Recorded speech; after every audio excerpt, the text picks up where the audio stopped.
Welcome to the Nature Photo Guys podcast, where we talk about nature photography, from gear to our philosophies and everything in between. So grab a cup of coffee, sit back and relax. You're listening to Joe Desjardins and Chris Gibbs, the Nature Photo Guys.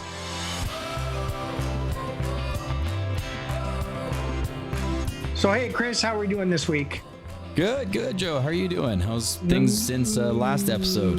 Not too bad, a little slow. Haven't done too much photography, but hanging in there, doing some editing, that sort of thing.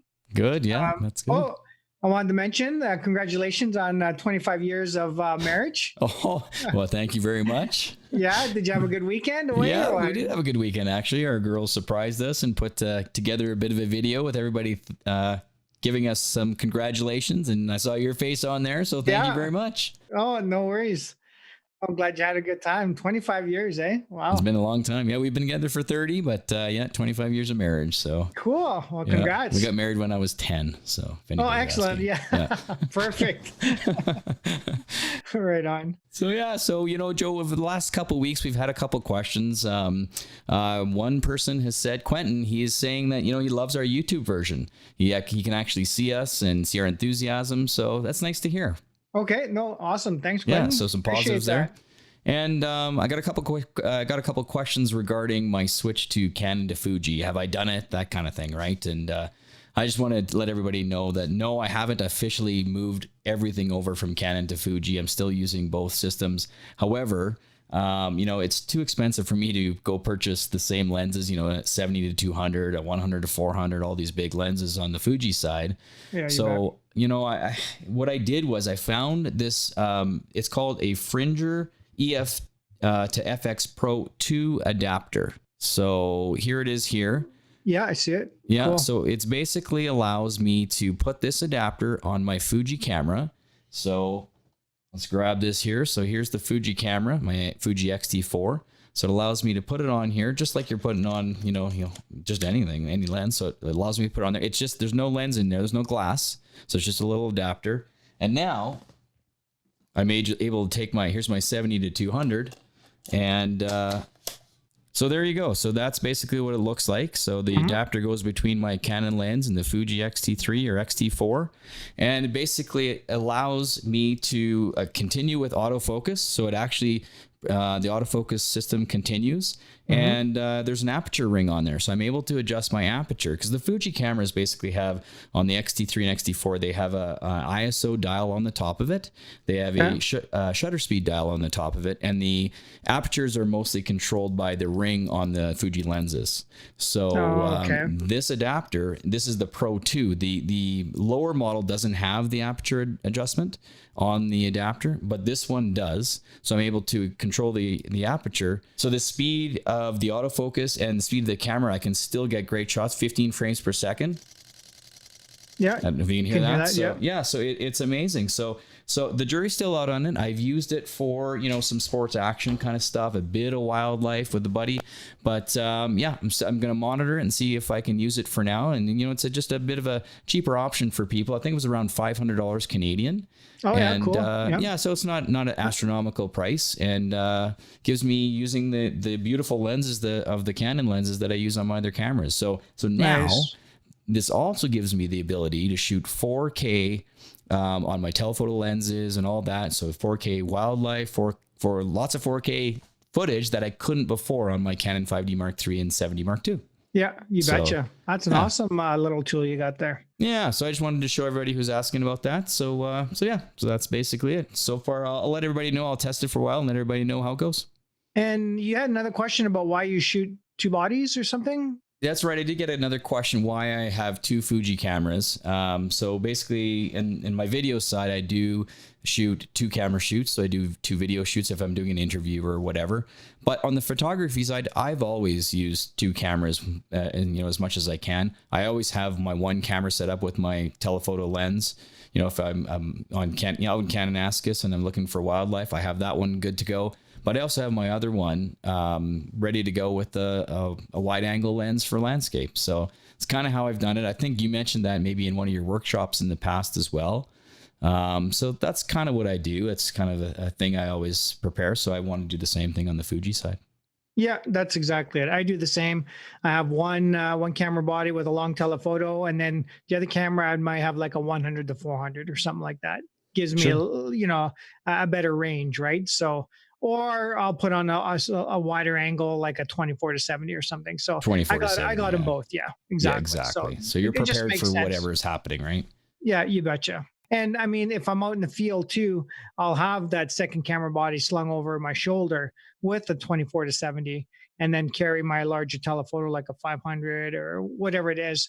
And that way, there, I can go from that trophy headshot to an environmental image right away, Right right? away. Yeah. Fair Back and enough. forth, right? Without having to sit there, change lenses, that sort of thing. So, if you see me in the field, you'll see me set up like that quite a bit too. So, Nice. Very good. So, Joe, last episode we talked about aperture priority.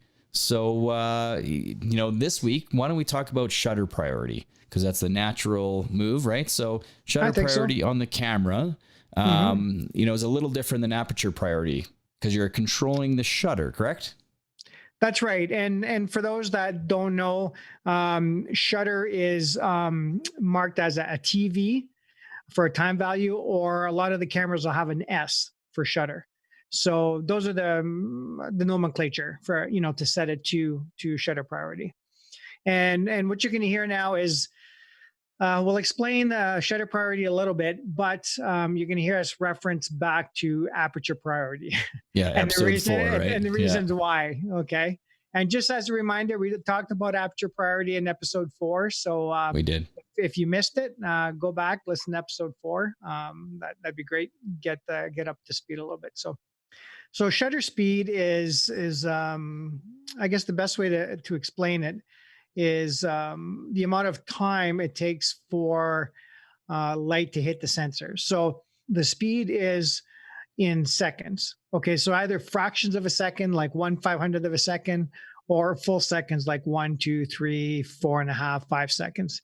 So we've got them on the fast side and the slower side. And when we're talking about nature or wildlife photography, we're usually talking about faster shutter speeds. We're talking about trying to get a nice sharp image. I'm not talking about getting creative with slow shutter speeds and panning and everything else, but I'm talking about getting a fast enough shutter speed to freeze the action. Okay. So, Okay. like when we were talking about aperture priority, and we set the aperture based on um, depth of field, with shutter priority, you set it based on the speed you want, okay, the shutter you want to capture the action. So in my case here, I'm usually in and around 1/250th to 1/500th of a second at a minimum to start. Okay. Okay. Yep. So if I was using shutter priority, that's where I would set it.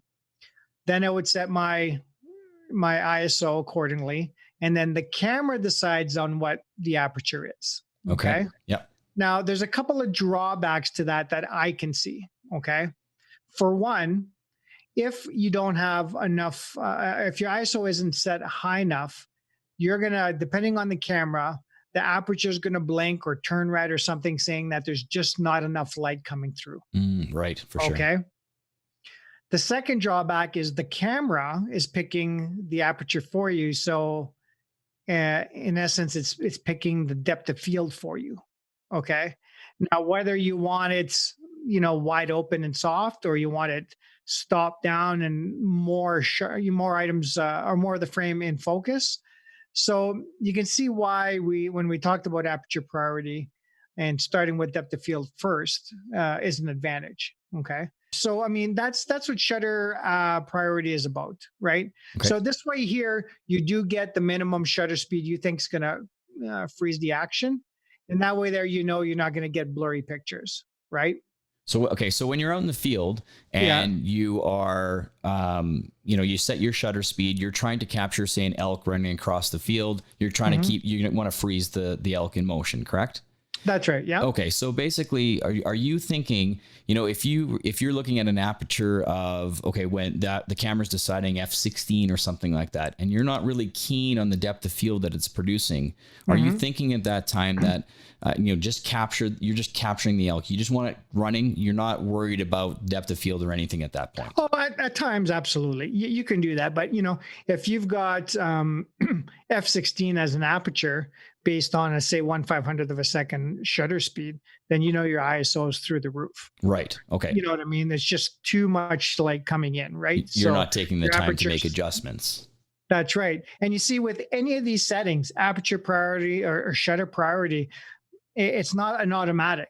You still got to pay attention to your settings, right? Right. And what you'll notice with aperture and shutter priority is that ISO is the big one that you change to make it work, right? So with shutter priority, okay, if you're at 1/500th of a second, okay, and your ISO is only at 200, let's say, okay, Yep.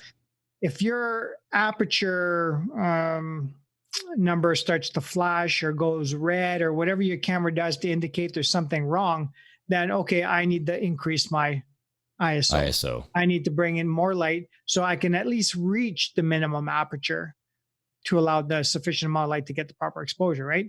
So you still got to think that way. But okay, I've got the minimum aperture now that will allow enough light in, but that's very shallow, right? You're shooting wide open, probably at 5.6, let's say.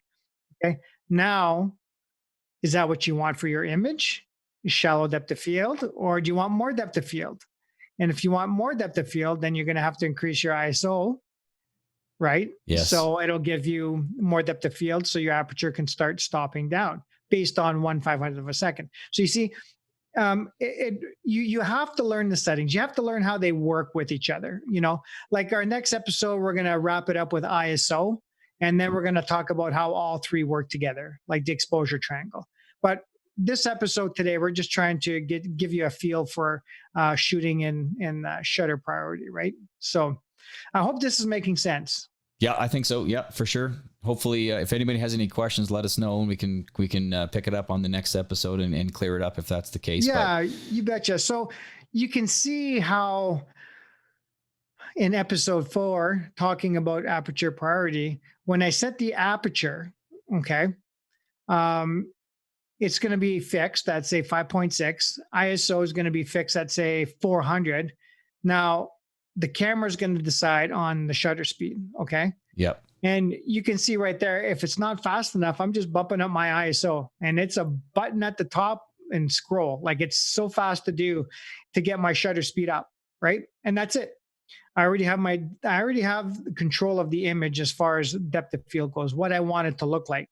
Now I just have to capture it with a fast enough or slow enough shutter speed, depending on the effect I want. Sure. You see? So there's really no limitations other than probably getting too slow of a shutter speed in aperture priority with a low ISO, right? That's the only drawback.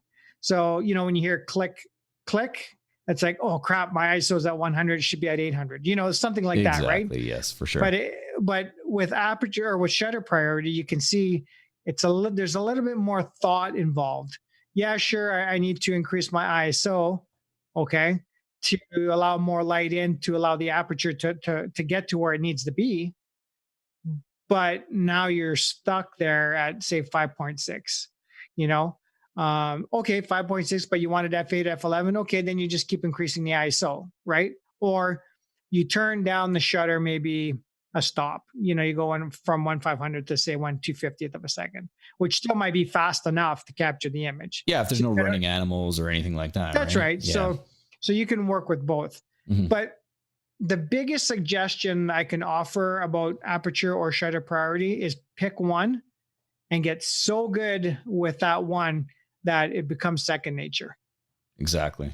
And that's with me with aperture priority. It's not even a thought anymore. Right. You just do it. Exactly what to do, right? Basically, that's exactly it. Yep. So everything is said, and I'm basically ready to change the ISO if I need to. Sure. Yeah. And I think in the daytime, the consistent light throughout the daytime, it's not always an issue. It's 8, 9, 10, 11 as the sun's going down, the lighting is changing a ton. And you've got to be on that Fast. camera fast. Yeah. That's right. Yeah. And when are the prime times to shoot wildlife? Yeah. Early morning, late evening, Yeah, right? that's So right. you have to be on it, right? So That's right. Yes. yeah.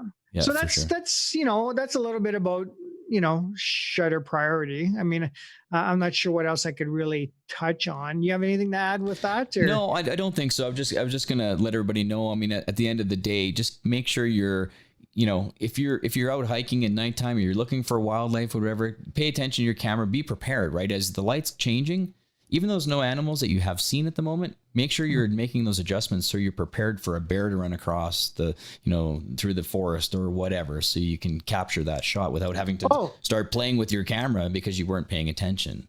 Absolutely. Just take a test exposure. Yeah. Like just lift up the camera, take an exposure, boom, see, oh, no, that aperture isn't going to work for me in shutter priority, right? That's right. Yeah. Because people get excited. They see the animals and start just firing and not think about their adjustments.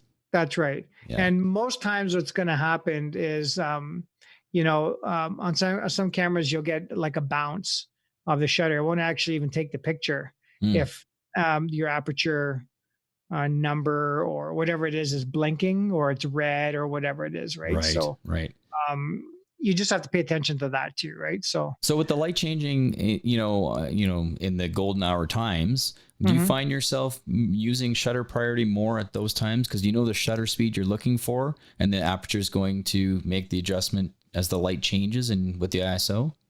No, I don't. You don't use I shoot 100% in aperture priority. Okay. Yeah. I just know where I'm at. I just know when to increase, or know that I need to increase my ISO as the light's dropping, fading away. Yeah.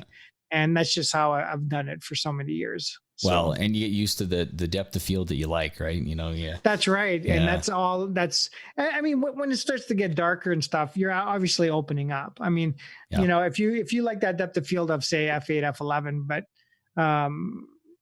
but if it's becoming, late evening, you're obviously going to be coming out to f5, 6, f4, whatever it is, because you just need to allow that larger aperture to bring in all that light, right? That's right.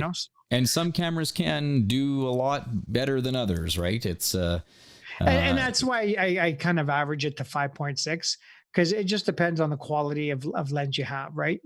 And whether it's a fixed focal length or it's a zoom, right? Zoom lenses tend to have, smaller apertures like 4.5 to 5.6, whereas you can get a prime that's at f4 or at 2.8, something like that, right? So that's kind of my thought on shutter priority. Like I said, I don't think I've ever used it, to be honest with you. Is that right? Yeah.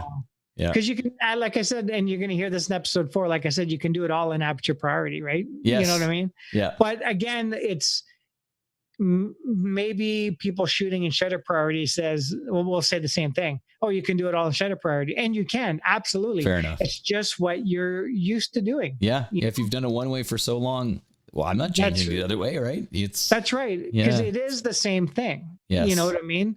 You're just trying to balance the exposure and get in the settings that you want, right? Yeah. For me, it's just all about depth of field and how I want the image to look, right? Yeah. If you're outside midday shooting a rodeo and you need that 1/1500, 2000th of a second to stop the action, then sure, shutter priority is a good fit for that, right? Yeah. Depth of field at ISO 100, 200, even at ISO 400 on a day like that, you're going to be at f11, f16 anyways. You know what I mean? So you're going to get all that depth of field you need to photograph, whatever the rodeo. Yeah, exactly. In those cases, I'd probably still be in aperture priority. It's what you get used to, right? And yeah. And me too. And that's it, right? Shooting wide open in aperture priority, or, stopping down, say to f8, ISO 400, I'm going to be in the thousandths of a second anyways. Yeah, exactly. Stop the action. So you see, you can do it back in aperture priority, right? Yeah, that's right. I don't want to sound too biased, because this episode is supposed to be about shutter priority, right? Yes, I just kind of want to talk about all three, right? So, but the next episode, we're going to tie all three together with ISO. So give everybody a better idea of what we're talking about, right? Yeah. So yeah, for sure. I think that'll be good. Everything gets tied together, and then people can go out and try, all the settings and see what they do. And at the end of the day, just get out there and try them to see what we're talking about. We've used them for so long. Get out there and try them and see what they do for yourself. Yeah. See what works for you. Mm-hmm. There's no right way or wrong way. No, just different ways of capturing the image. And it's just like all the other settings on your camera. I'm a back button shooter, back button autofocus Me too, yeah. shooter. You know what I mean? Yeah. Some use it off the shutter.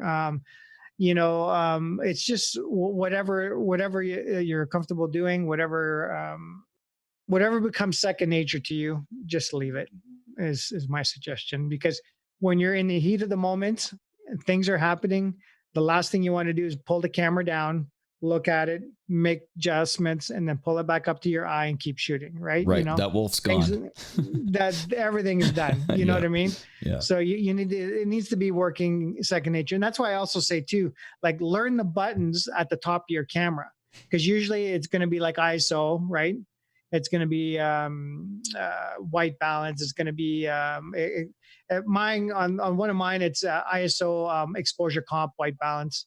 Other cameras, they're all different, but the two biggest ones for me at the top of the camera would be ISO and exposure comp, right? Yes, that's right. So, but again, I know this doesn't tie in the shutter priority, but it's just the fact that knowing where the buttons are on your camera. So when the time comes to make an adjustment, you're not removing your eye from the camera. Exactly. It's press second the nature. first button. Yeah. Turn it, adjust my ISO, and the way you go. It's like driving a car. You know where to put your foot on the brake and the gas, right? It's the same That's scenario. right. That's right. So it's just one of those things. Just something to take into consideration. And the more you do it, the easier it's going to be. Yeah. Anything else you want to add, Chris, to this episode? I'm not even sure how long we've recorded for. 22 minutes. 22 minutes. Okay. Time flies. Well, we gave our listeners, something to think about anyways. Yes, for sure. We did. I always think like, oh my God, it's going to be too short, like 8 minutes. I know. Or are we going to ramble on for like an hour and a half and nobody's going to want to listen to it? Yeah, I know. Me too. I do the same thing. Well, actually, you know what, guys? For those of you listening, maybe throw down in the comment section what you feel is a good average time for a podcast. Like for me, I kind of like the shorter ones, anywhere from 20 minutes to a half hour, maybe 45 minutes, because I can usually wrap it up in one session. I mean, there's other podcasts that I've listened to that are an hour and a half, 2 hours long. Sure. But in general, I tend to like the shorter ones. Yep. What about you? I do the same thing. I mean, these days we don't have too much time at most. So, 15, 20 minutes is good. However, we've already had been reported back to us that we wish your podcast was 45 minutes because that's the length of my drive to work, Oh, geez. So, okay. Yeah. We'll have to keep that in mind for the next one. Yeah, there you go. There might be a lot of rambling going on in the next one because that's right. Yeah. We're going to be covering all three again, right? And sorry, guys, if it sounds like there's a lot of repetition when we talk, but I find repetition really gets the point home, right? It really starts to sink in, right? Sure does. Yeah. So like our next episode, we're going to talk about aperture priority again. We're going to talk about shutter priority, and then we're going to talk about ISO, and then hopefully it all kind of comes together. So. Yep, I agree. And don't forget, if you want to hear about something specific on the podcast, drop us a comment, send us an email, and let us know. We're always open to any topic to do with nature photography. Yeah, we love to hear that. And hey, don't forget we're on YouTube as well. They can see our smiling faces. That's right. Yeah, see us screw up or looking away or looking down or all that kind of good stuff. So yeah. So I think we'll wrap it up, Chris? Yeah, I think so. If it didn't articulate well, let us know, and maybe in the next episode we'll try and do a better job. Sure, we can clarify some stuff as well. If we clarify some stuff, yeah. And then we'll know for next episode for ISO. Yeah, because I mean, to be honest, when you've been doing it for such a long time, talking shop, you kind of assume a lot of people understand what you're talking about, right? Using certain terminology and stuff like shooting wide open, stopping down, this, that. And then sometimes you realize, well, no, not everybody is up to speed, right? Yeah, terminology. So I just hope this episode didn't get there, Yeah. And I think that's a good point, Joe, because, just like I know you and I have talked about this before, if you're listening and you hear something, you're not sure what it is, just look it up. I mean, you can ask us, we'll tell you next episode, or we'll get back to you on Facebook or Instagram or whatever. But, I know I've watched videos and go, oh, what are they talking about? Quickly Google it. Now it makes sense, right? What they're actually. That's right. So that's always handy as well. Or Alexa, whoever. Or exactly.